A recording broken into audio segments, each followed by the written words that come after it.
Hi guys, kararating lang ni Ate Riva galing sa palengke. Ayan oh, basa, mainit, makulimlim pero yung ramdam mo yung parang nasa sauna ka. Saging guys. Dito, libreng drinks ni Uncle. Ito para yung sa Indonesia na kaibigan namin sa palengke, binigay niya sa akin. Kasi hindi daw siya umiinom ng soft drink.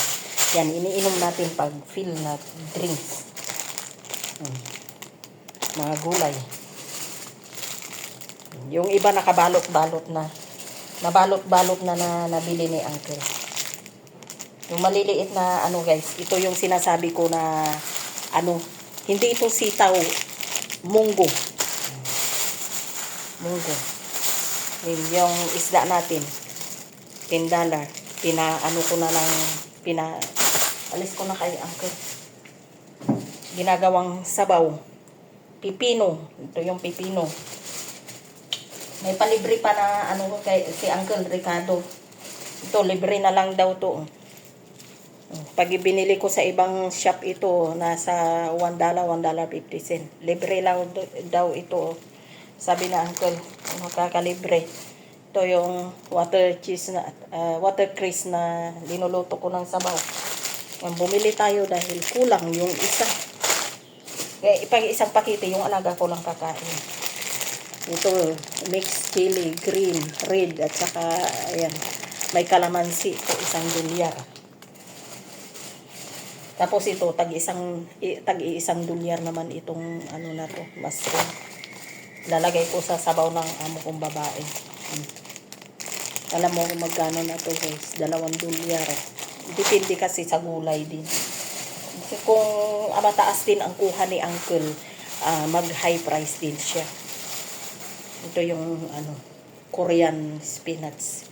Galing daw to sa Korea. Tres din to guys. Mahal yung mga ito. Buti ito tag $1 lang sa kanya yun. Ito din $1 lang sa kanya.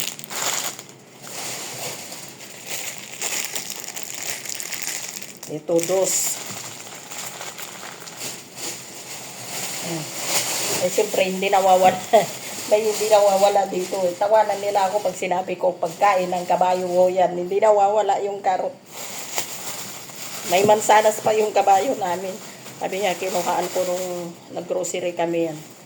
3 yan, pupunta yan sa kabayo. Maano siya.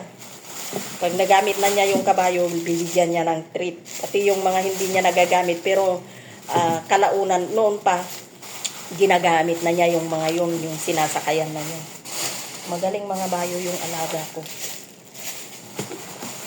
Ito guys. At ito naman ulit, ang iluluto natin na noodles na lunch namin. Igalagyan ko na lang ng isang itlog mamaya.